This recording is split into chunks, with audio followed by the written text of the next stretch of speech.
This stream of thoughts cannot be trusted. Some of them will be true, some of them will not be true, but that truth is just defined by you anyway and your perspectives. So there is no truth. It's just based on our history and our environments and our upbringing. Now, one of the ways to do this is create a little gap. And Viktor Frankl's Man's Search for Meaning book is really amazing about this. They talk about the gap of something coming up and then choosing a response. So we can choose to look at "I'm too old," and we can choose to smile at that thought.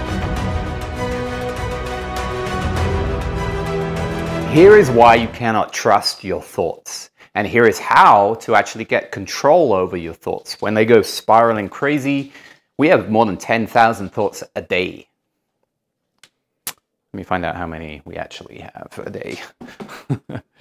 How many thoughts do we have a day? 6,000 thoughts. So we have more than 6,000 thoughts a day, but yet, when we say things like we're useless, when we say things like I'm too old and I can't do this, we believe those thoughts. But most of the time, these thoughts are just fear in disguise. I want to show you something quickly that was life-changing for me in terms of understanding how to control my thoughts a little bit better, how to control my emotions. When we have a massive emotional reaction to something, it affects our whole body. Often it can send us into a stress response, impact our organs, impact our blood flow, impact our brain, give us migraines. So many close friends to me are going through so many migraines. And so I think, as we all know, when our thoughts start to spiral, they become bigger and bigger and more repetitive, and then they start to project our own future, and they will come back in our future. So if there's one thing you cannot do is stop your stream of thoughts for the whole day. Many of us, through meditation, can get really good on separating out our thoughts so we can be really, really in the moment. So key one is to be as in the moment as you can, in the now as you can, for as long as you can, until the thought stream actually starts turning into nothing. And when you do that, you will start to experience the world and everyone around you in more incredible ways. You'll see more, you'll feel more, you'll experience more in the moment. And that is a bit of a deeper secret. We're actually going to be talking about that a lot in another video, so check that out. It's all about the power of now with Eckhart Tolle. But for now, let's look at these 60,000, let's say, thoughts a day. What can we do about them not spiraling out of control? Okay. My crazy diagram. So a friend said to me the other day, and it was really similar to an experience I've had in yoga, where we were talking about which thoughts do you give power to? Which thoughts, but even better than that, which thoughts do you choose to give power to? And so my friend was talking about this antenna. And so if you think of it like this, the thought stream will continue, but the choice of which you tune into, just like a radio frequency, which thought do you attach to? Attach is actually a massive word in this whole space.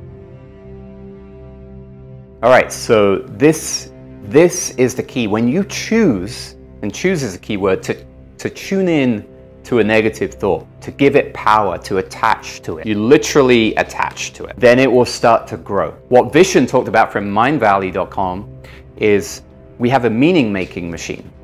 It will take this thought or this feeling and it will turn it into a story. And when you turn a negative into a story by attaching to it and expanding and grabbing onto it, it will start to now consume you. And it will impact our bodies. We know the response we have when someone upsets us. You know, maybe it's just being cut up on the road. Maybe it's something that someone says in a meeting at work, and it will start to impact our whole body. Not only that, but when you attach to negative thoughts, when you choose to read negative media in the morning, when you first wake up, when you roll over on your phone and you start to look at all the worrying negative things going on, you're choosing a negative thought stream, and that will project into your future. So now, your future thoughts that are coming in, maybe tomorrow, maybe a few minutes from now, maybe tomorrow, maybe next year, you're starting to plant seeds and grow more negative thoughts. Because our brains are all about pattern. A neurological system not only repeat the same patterns, but we actually grow more neural networks every time we repeat a pattern. So they will more likely light up again in the future, and we will attach to the negative thoughts and we will repeat the cycle. So how can you get out of this cycle, this trap that basically self-sabotages your future? We've already talked about when you attach to a negative thought that we start to look up from our database, our past. We look up past stories and we start to replay the story, and our body will then freeze up. And it will actually stop us doing really important things like being courageous and taking new action, even though we're scared. It will lock us up, fight or flight. So we got to go right back to the root. We have got to not tune in to these thoughts, not believe them. And for everyone that's thinking right now, another thought, a negative thought, that I can't get out of these traps. I can't get out of these negative thoughts and negative cycles. Well, first of all, the more you continually tune into negatives, the harder it will be to break the cycle. But you absolutely can do it. It'll just take a bit longer. But start one thought at a time, especially the small negatives. Step one, a massive, massive key. Do not choose to feed negativity inside you. Do not choose to feed worry. Do not bring that into your life. If negativity comes in or worry comes in, maybe it's from the past, maybe it's from a story, or maybe it's losing someone close to you or something sad that happened, then one of the most important things from letting go, David Hawkins, is you don't want to actually try and battle the negative. All right, so here's one crucial tip. So don't overlook this. In order to not give power to the negative thought, not attach to it, you do not avoid it. So many of us make this mistake. We block it out. We pretend it's not there. We pretend it's not going to happen. And what will happen every single time? That same negative will come back around very soon. Trust me, I've been there so many times. I think we all have. And I was amazed how many things I blocked out kept coming back and coming back and coming back. It was only when I actually looked at this little guy and reframed him into either, oh, that's not so bad, or even better, that is not true. That is not the truth. Let's say this is, I'm too old. You have three choices. What do you think is going to happen if you give power to this thought? It will expand, and it will start to repeat again in the future, many times. What do you think will happen if you block that thought and pretend it's not there? Finally, it moved on, and it's gone. It will come back again. It will come back again, many times. But what if you accept? I'm going to be doing future videos, so please subscribe and like. If this resonates with you, I'm going to be doing a lot about letting go from David Hawkins and other mentors. The real key is to accept and let go. And sometimes we think it's so hard to do this, let these negatives go. But if you don't avoid them, if you don't give them extra power and believe what they're saying, this stream of thoughts cannot be trusted. Some of them will be true, some of them will not be true, but that truth is just defined by you anyway and your perspectives. So there is no truth. It's just based on our history and our environments and our upbringing.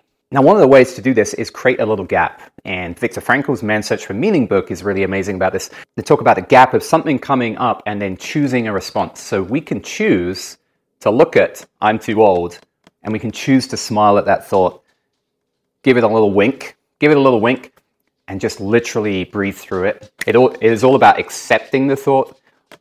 It's all about accepting the thought as just a thought, nothing more strong or powerful than that. Not a truth, not a belief, and letting it go. And when you accept it as just a thought, it will let go very quickly, usually within 1-2 minutes, maybe a few seconds. And of course, as always, breathing through the thoughts that you're going through is one of the quickest ways for that to move on. At yoga one time, I always remember going through a tough time, and we're laying there with our eyes closed in Shavasana. And I always remember Christy, the teacher, saying to me, just imagine these negatives and these worries and the experiences that we're going through. These thoughts are clouds, and they're just going through the sky, and you're watching them. You're just watching them from far away. There's a gap between you being them. You are not your thoughts. You're just watching these clouds. And sure enough, after a few seconds, the next one's coming in. It might be a positive, and that negative will just fade away. If you battle it, it will come back. All right, so this was a deep one. If it did resonate with you, if it helped you, we are a small growing channel, and I super appreciate every bit of your attention, and I appreciate your comments. Question of the day: what are the thoughts that you struggle with the most, the things that you feel like you're in a trapped cycle and they keep repeating themselves? And what was the trigger of those thoughts? All right, I read through all the comments and questions, so please fire away. Please like, that helps this video get out to as many people as possible, and so that we can actually grow and I can continually make more videos, because there's so many people going through anxiety and depression and tough situations and worries about social media, worries about what's going on in the world. And so this thought stream, even though this is a little deep, it is incredibly powerful. When you get hold of your thoughts and you know which ones to give power to, you can start to take incredible control over your life, and then start feeling more free, more alive, more happy. And I wish that for everyone, my friends. So I will see you. Please subscribe and watch the next videos. There's a great one about letting go, so please check that out.